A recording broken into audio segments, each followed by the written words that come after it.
Welcome to Alzheimer Speaks Radio. I'm your host, Laurie LeBay, and I'm so excited that you're joining us today. We are going to have a fascinating conversation as usual as we learn from people all around the world at all ages and stages of life. Stay tuned as we shift our dementia care from crisis to comfort. Here we go. What you think about, you will bring about.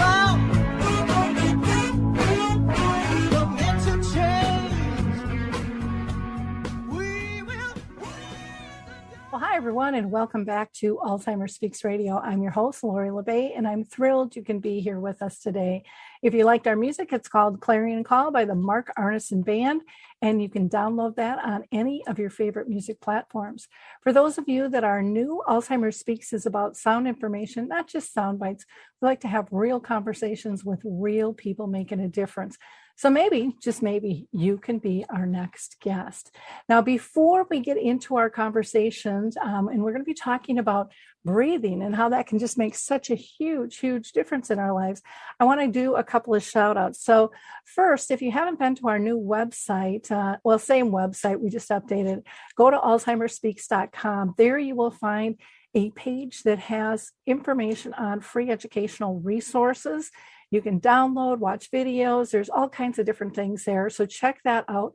Also, if you're looking to hire a keynote speaker or do some consulting, I'm available for that, or some marketing and branding as well. If you're not familiar with Saltbox TV, please check them out. They are a free online streaming service that was designed specifically for our senior market, and they just have a wide variety of information there. And if you are a family looking to go on vacation yet this summer, take advantage of the memory camp. It's in Wisconsin and on Moon Beach, and it's August 15th to the 18th, and it's for people living with dementia as well as their care partners. It's a wonderful time to explore your family, your dynamics, have some fun, get to meet some other people as well. We are going to hear from the Adaptive Equipment and Caregiving Corner, and we will be right back. I love the footbar walker, and let me tell you why. It is the option for my toolbox that I've been waiting for. Let's be honest, there are some clients who, despite our best rehab efforts, just aren't able to return to performing a sit-to-stand transfer on their own. Now I can offer my caregivers an easier, safer option that doesn't involve hoisting their loved one up from a sitting position. I don't recommend this walker for all of my clients, but I do recommend this walker for those caregivers looking for an easier, safer option with transfers. I would also encourage other therapists to add this walker to their toolbox. It's kind of like having my own mobile parallel bars for the client to pull up on. Whether it's a family caregiver at home helping a loved one with Parkinson's or dementia, CNAs in a long-term care facility assisting their patients, or therapists adapting to client and caregiver-specific needs, we now have a very safe and effective option to offer in the footbar walker. Check this product out at thefootbarwalker.com. That's it for today from Adaptive Equipment and Caregiving Corner. Have a great day, and don't forget, if you can't do it, adapt it. Okay, so we are going to be talking about the way breath can change your life, and we're going to learn how to live our best lives. And we are lucky to have with us today Laurie Ellis-Young and George Ellis, who are co-authors of the book Breath is Life, Taking in and Letting Go, How to Live Well, Love Well, and Be Well. George is a clinical psychologist, and Laurie is the founding director of Breathe The Change LLC and co-founder of the nonprofit BreathLogic. They are both impassioned with sharing breath literacy, and they have worked with diverse groups all around the world. So, Laurie and George, I am so excited to have you guys on the show today. The work that you are doing is absolutely fabulous, and I think there's so many people that don't understand what you're doing and how easy it is to bring into their life and calm things down. But before we get into the nitty gritty of all you're doing, let's talk about if you have been personally touched by dementia in your own family or circle of friends. And George, I'm going to have you go first, if you don't mind. No, not at all. But first, I just want to say thank you so much, Laurie, for having us. This is a real treat. Actually, quite a bit. Both my grandmother, who was born and raised in Greece, and my father, who was, he loves to say, conceived in Greece, but born here, both contracted Alzheimer's. Okay. And I'm going to tell a brief story just to sort of be illustrative of the possibility that sometimes not everybody in the family knows that some family members actually have Alzheimer's or want to share it because of shame or some other experience. So my uncle, who was the caregiver for my grandmother, called my sister and said, "Hey, will you come over and keep your grandmother company while I go do something?" And my sister says, "Sure, cool, let's do it."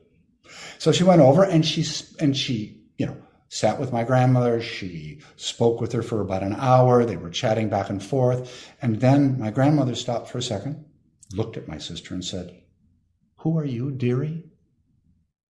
She had no clue who she was. And that was when we learned that my grandmother had Alzheimer's. My uncle did not want us to think of our grandmother differently. And as a result, didn't tell us. So we couldn't support him and we couldn't support her. Wow. And that is more common than, people want to believe with that. And it's so important for us to have these conversations and to be honest, because gosh, for somebody to be taken back by that and they're all alone and yet they're with the person, and what do they do with all those emotions? It's really an important conversation to have. So thank you for bringing that up and sharing that. Laurie, how about you? And my parents did not have Alzheimer's. My dad died at 90 years old, and he did have some forgetfulness. I mean, he called all 7 kids dearie, so we knew he couldn't remember our names. But George's dad was the closest person that I experienced, someone with dementia, and we were living overseas for like 20 years. So we only saw him once a year, usually. Very sporadically. You could see the decline. And one story, actually, I'd love to share about him is, Laurie, I love that on your website, you have a photo with Barbara Lee Friedman and your mother and music. And I learned the power of music with Alzheimer's patients because of Barbara Lee. And George's dad loved to sing. And one of the last times that I was with him, we sang for over an hour together, one song. And it was John Jacob Jingleheimer Schmidt. So do you know that song? Oh, yeah. So if you do it normally, it takes maybe 15 seconds to do, but he did it with such just meaning with every word, except for the da da da da da, gratefully. So we went fast on that. It took us over a minute per repetition, but we did it for 66 times. And all during that time, he taught me so much about mindfulness, Laurie, and MBSR, mindfulness-based stress reduction. We're both students and instructors of MBSR. So he was in the present. And he was alive. He was very alive. And my father, it was very advanced form of dementia. And there are many ways where he was, kind of out of it and not really very present. But when they were singing, he was alive and present, and there was real joy in his face. So. And he did each repetition with beginner's mind. Mm-hmm. It was a really precious experience with him. Well, it's funny is what that song triggered to me was being in Brownies and Girl Scouts. And we were just all into that song too, just probably how your dad was, and it was because it was presented us, to be fun, to get your whole body into it. And it was just a really joyful thing. And that's one of the things with dementia is, they remember the emotional attachment to something. And that's one of the things we have to focus on. Now, Laurie, I want to ask you about breath literacy. What the heck is it? and how does it apply to dementia and caregiving? Okay. Well, breath literacy has 3 components to it. Number 1 is the realization that breath is life. So if you have ever been with anybody as they've taken their first breath, or they've taken their last breath, or if you've checked on a loved one to see if they're still breathing, and you know the magnificence or the gravity of that statement, whether they're still breathing or not, right? Mm-hmm. It's so poignant. So with that, it's to understand that the quality of our breath directly impacts the quality of our lives. I mean, isn't that logical? Yeah.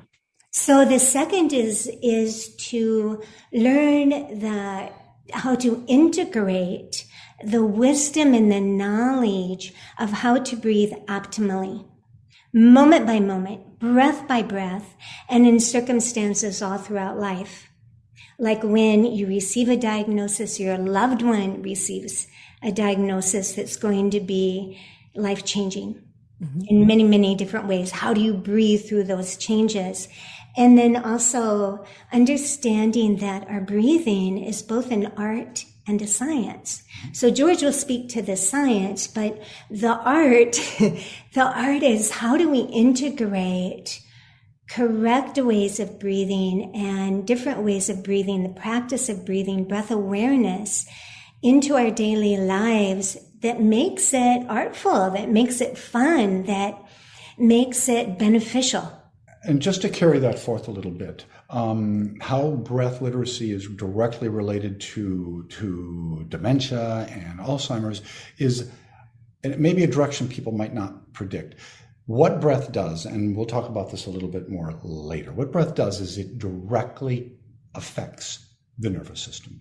So as we utilize our breath and learn to breathe optimally, the importance of breath awareness and some of the techniques, what we do is we basically can learn to soothe our own nervous system. And as we soothe our nervous system, as we begin to be more aware and active, we also are then able to shift from maybe a state of stress to feeling more calm and grounded. And that is sort of in many ways the essence of our book, which is self-care is other care. The better we care for ourselves, and the issue with people who deal with chronic illness, Alzheimer's, dementia, MS, is that so much burden is on them, and sometimes there's so much stress. I'm overwhelmed, I can't do it, I'm alone, all of those issues. And so self-care through breath and other strategies is the best way to care for others. Well, I'm glad you brought that up, because I think sometimes too, when we talk about self-care, people think, I'm going to leave the house. I'm just going to get out of here. I'm going to escape. But then they're like, well, I don't have time. I can't do that. And then they feel even more pressure. And so one of the things we're going to learn today is, your breath goes with you guys, wherever you are. If you're crouched down, hiding out, locked yourself in the bathroom, driving in the car, wherever you might be, your breath is with you, and it can bring you, which I loved you talking about, this groundedness, this peacefulness, because in the world we're in today, everybody needs to be able to access that, because we are in cray times, and then you add a chronic illness on top of that. And it can be really, really traumatic on multiple levels. So thank you for that. Now, George, you had talked about, self-care is other care. In terms of dementia and Alzheimer's, I'm a firm believer that what's good for dementia is good for the world. And that dementia care needs to be simplified. And I think self-care needs to be simplified. So it's not another daunting task that we feel like we can't do or we don't have time to do. So what would you like to add to that? Well, I want to come back and support something you said earlier, which was that you don't have to leave the house to go and take care of yourself. And the other piece I want to add is a lot of people feel that if self-care is selfish, it's like I don't have a right to do that because I have to take care of my mom or my dad or my uncle or my child. And what we really need to do is really have people hear that self-care is actually care for others. It's an act of altruism. It's an act of unselfishness. If I care for me, if I take care of me, I will better be able to support you, hear you, be patient with you. And so I wanted to just support everything you said and just add that piece. And that is really important. And I that took me a while to learn. And I had, and some of my listeners have heard this story, but I'll bring it up just so I think it'll flow into this conversation. I had girlfriends that wanted me to go out to coffee every single week, and I kept blowing them off. I didn't have time. I have this long, big list. I'm working full time. I'm taking care of, my mom with dementia, my dad with brain cancer. I've got a child at home. I've got extra people living in my house as it is. I mean, I kept volunteering, just the typical person who doesn't give anything up. You just keep piling on. And so one day the girls called and said, come to coffee. And very snottily, I said, I'll give you 10 minutes of my time. Like roll out the red carpet. Here I come. I'm going to bless you today with my presence. And I go to Panera, and I had every intention of going in, saying hi, and leaving and getting them off my back. That was my goal. And I ended up staying for 2 hours, and we laughed and we cried. And what I think happens to so many people who care or who are chronically ill is that we don't realize that our soul is depleted until somebody or something fills us. And I think breath is a way to fill us back up. And it's something that we can control, that it doesn't have to cost us any money to do. It really can take very little time. And in an instant, things can change. Your outlook, your mindset, your blood pressure, all of those types of things. And I don't think people understand the impact that the nervous system goes through when we leverage breath. So I know, George, you're kind of the scientific one on this side. So why don't you take that a little bit deeper, and we'll go from there. Well, before we can really talk much about the nervous system in depth, we need to talk a little bit about stress. Stress itself. What is stress? We banter it around all over the place. I'm stressed. It's a stressful moment. But what is it really? Okay. And so what I want to talk, there's positive stress, and we all have it. Okay. Positive stress is essentially, it motivates me. Stress can motivate. We can motivate to go out and dance. We can motivate to get degrees. We can motivate to do great podcasts. We can motivate to do all sorts of wonderful things.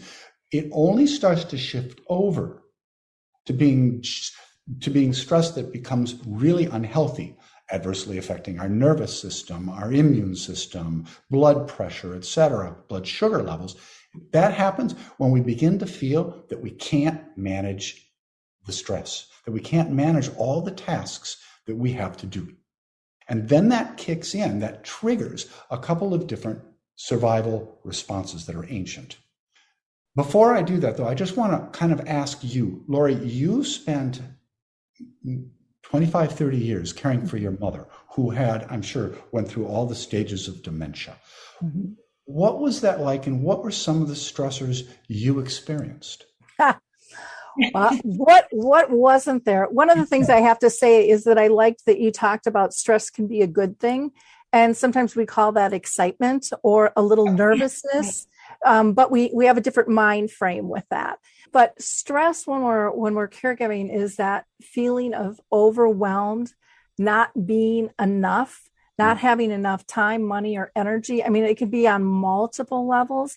So all of a sudden I was a really, healthy person. And then all of a sudden I go into the doctor, I'm getting a little anxiety for the edge, because I found myself maybe being a little snappy at times, maybe just feeling a little down because I'm overwhelmed. And so I might just start bawling out of nowhere going, where'd that come from? And it's like, well, your top's going to burst if you don't let this out. So here it comes, inappropriate space or not, you're crying. All of a sudden I had high blood pressure. They're talking about that. I'm like, I've never had high blood pressure. What is this all about? So there were moments of where I would just want to explode with anger. I'm 63. So I felt when I was raised that women were just supposed to handle this. Little girls are supposed to handle the family and keep everybody happy and together. And so that's the role I played. And so every time somebody had a problem, okay, I'll fix it. And I turned into this fixer. And I didn't realize all the pressures I was taking on in other people's lives. Now, let me say this. When I was caring for my folks, I loved caring for them. I would do it a zillion times. But what happens to a lot of care partners too is you look really good in that role. So others start going, you know what? I got a problem too, Laurie. Why don't you take that on? And all of a sudden you're like this dumpster where everybody drops stuff off, you fix it, and you don't have any time for yourself because you're too busy processing everybody else's, I'm going to say shit, because that's when you really recognize what's going on. That's what it is. In a lot of areas, you have no time to take care of yourself. And so, it comes into just your whole self-identity. Who are you anymore? I can't participate in things that I used to do because there's not enough time, or I can't leave and there's no one else to step in. Loneliness, the list is long, and that's probably just the tip of the iceberg. Well, you actually beautifully illustrated there are two survival states, okay, that have evolved over hundreds of millions of years. You illustrated them both, and we often do go back and forth. The oldest one is called freeze. It's called the freeze state. It's when the nervous system shuts down and basically tries to disappear. Imagine predators 500 million years ago eating, smaller animal. And so what was best? Disappearing, shutting down, not moving. And the psychological correlate of that, Laurie, is I can't. I'm overwhelmed. I'm helpless. I'm powerless. I can't do it. And that is a huge fertile ground for depression, sadness, a profound sense of loss. And that is what so many people caring for loved ones do experience at times, is that sense of freeze. And that's how what people do is we often contract. And then our breath contracts and it becomes much less, very shallow, usually high. And so that's one of the two survival states. The other survival state is fight or flight, which probably most people in your audience are very familiar with. It's the opposite of freeze. It's an I can state rather than an I can't state. It's I'm going to do something. I'm going to fight the enemy, or I'm going to run away. But either way, adrenaline, cortisol, the hormones are rushing through the body, and you're trying to get things done.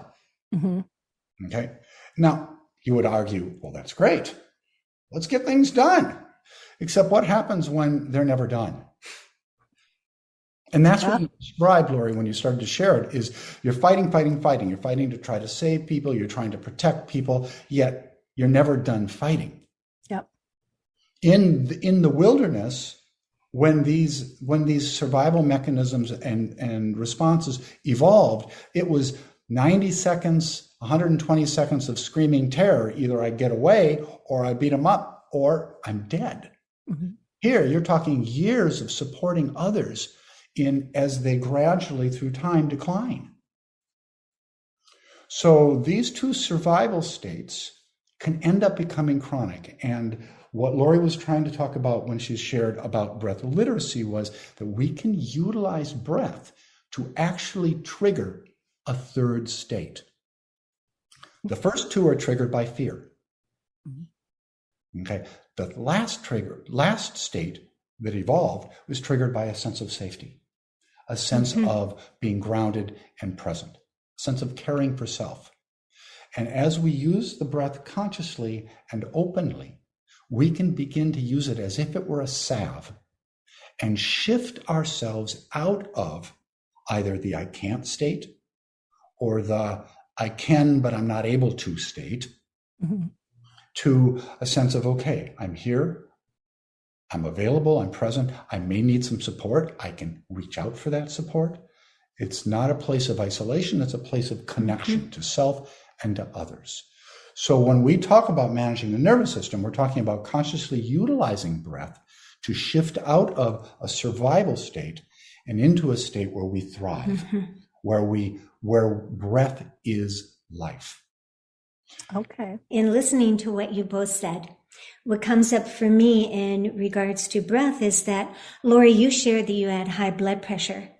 So with that, it was obvious that you were breathing either very shallowly, probably holding your breath a lot, and you had it in your upper chest, which is the type of breathing that when George was describing the fight or flight, is your reptilian, your hindbrain is in charge, and it's going to help you survive.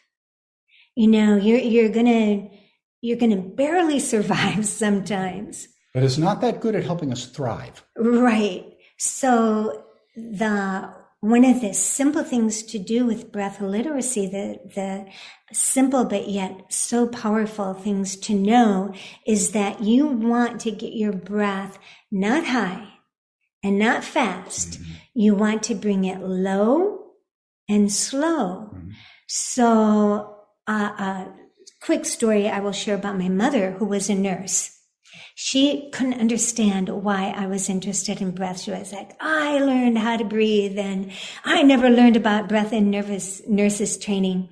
And she never took any medication at all until she was about 80. And then she had high blood pressure. And I was home once watching her nervously take her blood pressure about 4 times an hour. So it occurred to me, if I showed her something tangible, it might mean something to her. So I had her take my blood pressure, and she said, oh, Laurie, what wonderful blood pressure you had. Thank you, Mom.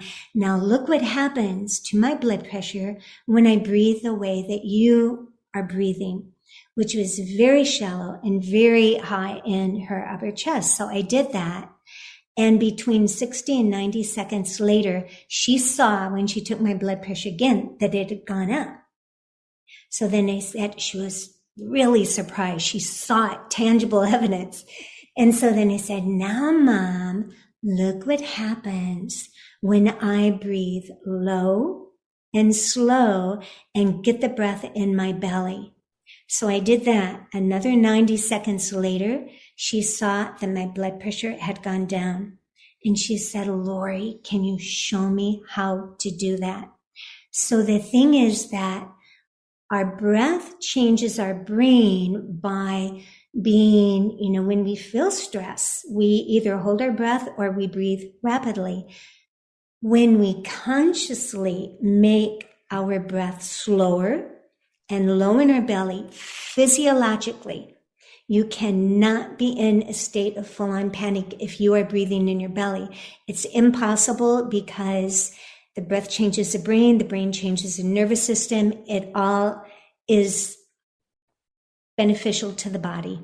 I work with people all over the world, many soldiers, former police, etc. And the 2 breaths that I teach, one of them is low, slow belly breath, and the other is a relaxation breath. And both these breaths help shift state. In other words, it helps shift us out of a survival state and move us into a thriving state, a state where we're grounded and present. So Laurie has a story that I love her to tell. I try to tell it, and she's underwhelmed. So I want Laurie to tell a story that sort of emphasizes the importance of breath, just for people just to hear this. Well, actually, it's a story, when I first started talking to people about breath, 20, 30 years ago, there weren't a lot of articles about breath or books on breath. And so I had to really convince people that their breath was important. And it's changing now. You still do, though, too. Yeah, sometimes, but it is still changing. The general public and the medical professions are realizing how important breath is. But so depending upon the audience, whether it's kids or whether it's adults, I talk about how the brain, the breath, and the heart, they get together to talk about which one of them is most important for the health and well-being of whether it be children, whether it be caregivers, whether it be people with a diagnosis, so the population. So, of course, they go into a bar. Mm-hmm. And sometimes it's a juice bar, and sometimes it's a pub. And when we were in Ukraine, it was, of course, a pub. And the brain always had a vodka, right? And said, I'm the most important. I control everything. And then the heart, of course, has a vodka too, but loving the color red, it's with tomato juice, Bloody Mary, and says, dear brain, yes, you are so important. You might be IQ, but I'm EQ, and I'm also the motor and the center of compassion. I'm the most important. So then the breath, no matter where, always puts down a glass of oxygen-rich water and decides not to prove its merit in words and just goes out the door. So what happens then to the brain and the heart? They realize that the breath is vital to everything they do. So they call, breath, breath, come back, come back. And the breath says humbly, yes, I am the most important. And though, what's important is that you realize how well I function determines how well you function and the entire body functions. So that's a story that seems to make people think, maybe there's something here. Resonates. It's so important that we understand the impact of this and how in sync our whole body is with the variable parts. And with dementia, especially those who have vascular dementia, it's important that they get that oxygen to the brain. That's one of the pushes for exercise, to help push that oxygen to the brain. I also like that you had mentioned kids in there too, because again, I think this can be taught at every single age, every single culture. It's just something free and easy once we accept it. Mm-hmm. And I think where we have hurdles is, when you were talking about the freeze, people use different terms. Some people might say they feel stuck or they feel paralyzed. Right. And I know when I get like that, I can lay in my bed and my breath can get so shallow and so slow that I'm like, am I really even still alive? Because it's just so little compared to what a normal breath would be. And I've been, able to go to a couple of Laurie's classes, and the difference that it makes. I actually teach that in some of my classes now, to take 11 deep breaths in and take 11 deep breaths out and see how you are physically feeling different. And I've never had anybody say, I don't feel a difference. I know this much compared to what the two of you know, but again, that's how easy it is to apply. And I guess that's why I wanted to bring that up and realize that as you learn these things, I hope people are liking and clicking and sharing this video, because it is so important. It's so vital to all of us to find that calmness and that peace. The other thing, when you asked, what were some of my symptoms, they went away after I wasn't caring for my folks anymore. All of a sudden, I didn't have asthma. I didn't have high blood pressure. Oh, how could that be? What happened? Well, my experience changed. And at that point, I hadn't really learned the depths of breath and the differences. It was just removing some of that stress. And I kind of went back to my old ways, because I think so many people just take breathing for granted. It's kind of like music. Well, music can't have that big of an impact. I mean, we listen to it all the time until they witness it, like your mom, with the breath, and see that physical change or feel that physical change within that. Let's talk about real world practice in terms of if somebody is feeling stressed. What can you share, maybe an example of what they could do to shift that stress and heaviness that they're feeling? Well, I can start. Because I think we'll just start with the breath Laurie taught, which is a low and slow belly breath, an even keel, just a way to really begin. It absolutely, you can do this in the car. Mm-hmm. Let's say you're angry because somebody cut you off, or you can do this when you feel impatient, because impatience and anxiety are all threats, and it's you shifting into a survival state. So you can, if one of the arts of this work, not just the science, but the arts of this work, is to begin to identify what state am I in. Mm-hmm. Am I in freeze? Okay. Well, then what do I need to do? I want to stay in freeze? Do I want to stay paralyzed and stuck?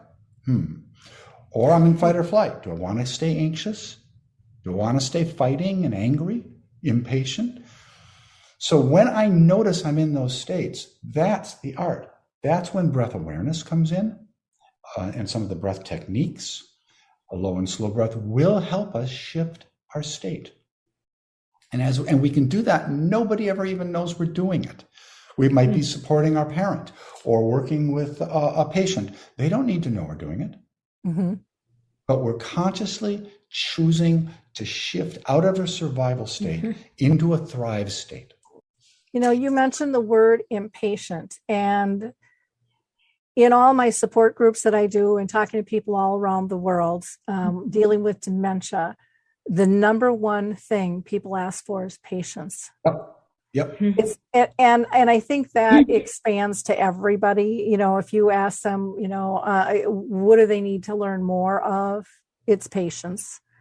And so being able to get in that state where you're not feeling so panicky, where you're not feeling so out of control, where you're not ready to snap, which then all of a sudden it's like, whoa, where'd that come from? Well, it's because you're not taking care of yourself and you're not even consciously realizing the changes in your own body. Right. And once you learn to regulate that, it's really, I have found it easy to diffuse and come back and just feel better, not only in terms of how I'm breathing, but I just feel better as a person, that I am better able to cope, that I am better able to rationalize and figure out what's my path. Yeah. Well, and just a quick addition is that we've talked about freeze and fight or flight as the two survival states. The name of the state for what we're talking about where we thrive is called social engagement. And that really means being able to connect to others, empathy, compassion, but also connect to ourselves. A little bit about what you were talking about, learning how to self-soothe, bringing self-compassion into our lives. Because we're often compassionate towards others all the time, and then we get burnt out. Yeah. And then we feel guilty about being burnt out. Impatient. And impatient. And then suddenly we feel shame about, well, then I'm not enough and I'm not a good caretaker. And suddenly it's like, well, wait though. We can use our breath to self-soothe. We can use our breath to help be more compassionate to ourselves. The way we are trying to be compassionate to a child who hurts themselves or to someone who we're trying to give care to. And so in talking about impatience, I'm so glad you brought up impatience, because really it starts when you're impatient, your what I call IQ, your irritation quotient goes up. And actually we have a chapter in our book, how to raise your HQ, your happiness quotient or your healthiness quotient, by lowering your IQ, your irritation quotient. So to catch yourself before you start to get really, really frustrated, which comes from the impatience or angry or stressed out. And there are 3 things that come up to share with it. First is to go back to the belly breath. And I would actually love to ask you to do it with me. Okay. And it's when we breathe, we usually have more control over our exhalation than our inhalation. So to start with the belly breath, we're always going to breathe through the nose, inhaling, sometimes exhaling through the mouth and sometimes exhaling through the nose, but always inhaling through the nose. So to inhale and then to exhale after you've taken a breath and contract your belly, squeeze it like you're pulling it straight towards your spine. And then let the inhale be a relaxed expansion and a little more if you can. And then the exhale, blow out through your mouth, Pull it in, squeeze, squeeze, squeeze, squeeze, squeeze, and then let it expand. A little more if you can. And then again, through the mouth, hum, squeezing, and then another full breath. So to play with that, making it both low and slow, focusing on the exhalation through the nose and then through the mouth with different sounds. So if you inhale and then exhale,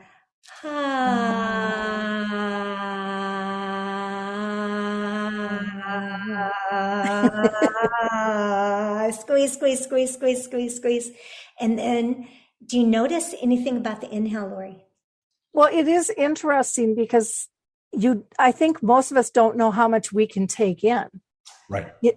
And so it's like, okay, I got a breath. And then when you say, no, take in a little bit more. And every time it's kind of amazing how much more you can take in. And I'm sure divers and swimmers have learned this technique long ago, but it's a good thing for all of us to learn. Plus, when you are exhaling too, I mean, I would imagine having some control over stomach muscles and things like that too, in terms of toning, which everyone's always looking for that. So that's probably an extra little bonus in there too with it. But it is amazing how much we don't exhale, when you're like, a little bit more.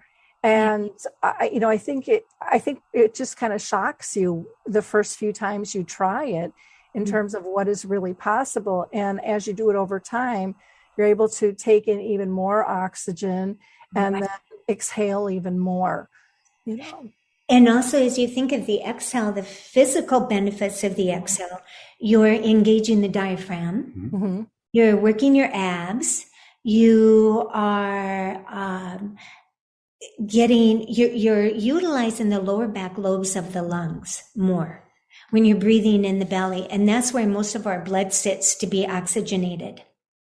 Oh. But yet there's the dynamic also. The exhale is the letting go, right?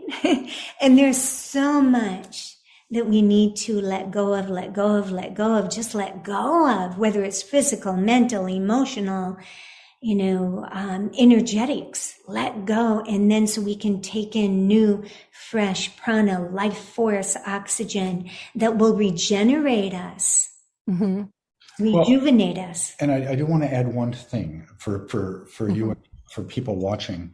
One of the reasons that it works so effectively, besides what Laurie just talked about, was the breath can tell our body we're safe.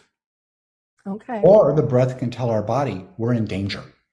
So for instance, right now, if I asked you to breathe fast and shallow, my guess is your body would start to feel anxious and scared because you're almost telling it, well, wait, there's a danger. There must be something out there to hurt me.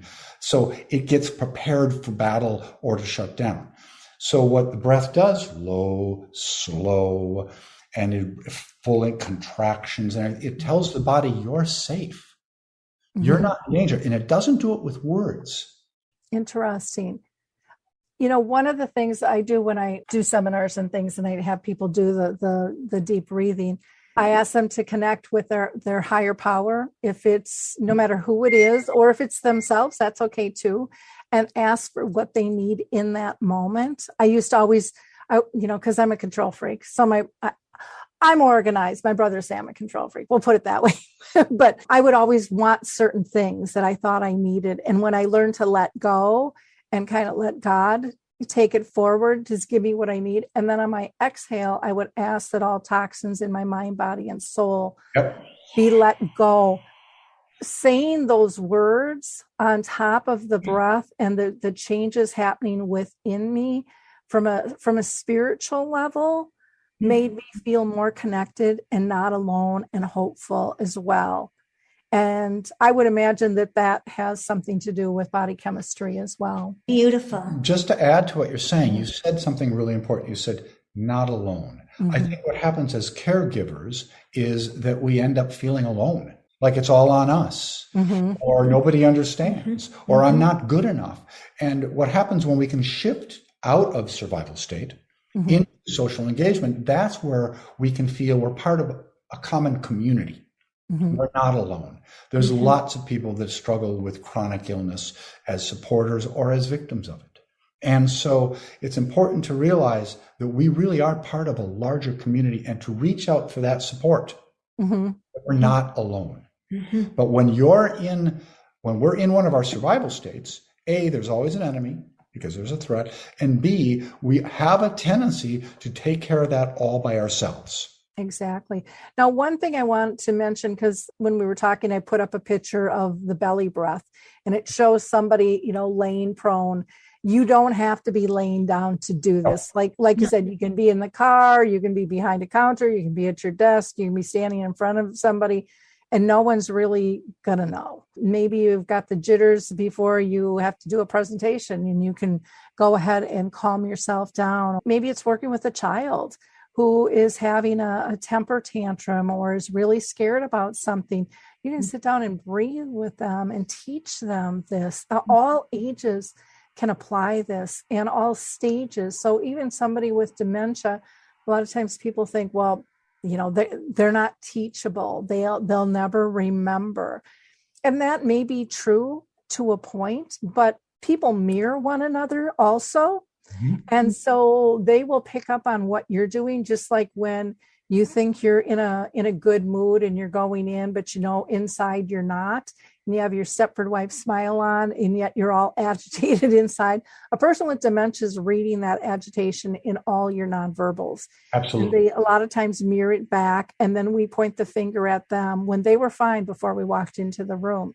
So with breath, you can do the same thing. You talked about with, maybe they won't remember, is if you breathe together with your loved one, is there's muscle memory in breathing in the belly, or breathing, humming, or sighing, letting go, that the body holds on to. And maybe it's not in the mind, but the body has a memory of it. So when, say, you go back again and say, okay, let's breathe a certain way together, the body will have that retention. And this also is creating new neural pathways in the brain. Just like when you mentioned the John Jingleheimer Smith, your father, he remembered that and went back. And I think there's so many of those subtle things that we don't appreciate the power of them and the importance of them. Well, you said something else that really triggered, I want to respond to that because you said it beautifully. You said that a lot of times, maybe people with Alzheimer's or other chronic illnesses might be picking up our anxiety. And then suddenly they're feeling anxious or upset or impatient or scared. They don't understand it. And then we end up having to blame them. Why are you like this? But the actual neuroscience concept of that is called co-regulation. Through mirror neurons, which are in the brain, we literally can begin to empathically feel another person's experience. So if I'm in social engagement and I'm calm and grounded and present, the person I'm with will be much more likely to experience that too, almost like it's a positive infection.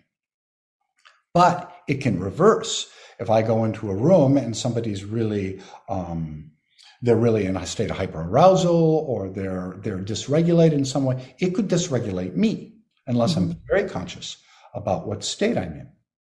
So I wanted to support what you said about that, because I think it's really important that we can, maybe another way of supporting people is for us to stay in social engagement when they're not. And again, if we want to reduce their stress, we have to reduce ours. Exactly. I think a lot of times we always look to point the finger at someone else instead of looking within in terms of, how do we fix this situation? Because we'd rather have them put the work into it. But breathing is something we all do. And I mean, even the instructions that you just gave us, it's quite simple to do. I mean, you can put your hand on your belly and you can see, are you breathing deeply? Is there a difference there? You can feel it in your muscles. If you do it a few times, you're going to feel a sense of a relief and centeredness. I know I have. I can't believe our time is just about up already. Things go so fast. Is there anything else that you want to talk about in terms of why breath practices are beneficial and practical? Actually, I would like to add, I talked about two breaths. Laurie talked about the belly breath, slow.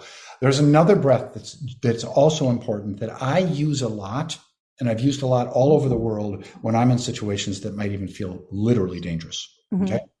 And that is, and the neuroscience I'll be quick about. Every time I inhale, there's a little bump of sympathetic nervous system, which is hyperarousal. And that's normal. And when I exhale, there's a little bump of parasympathetic nervous system, okay, or social engagement. Okay. So when I breathe in, sympathetic.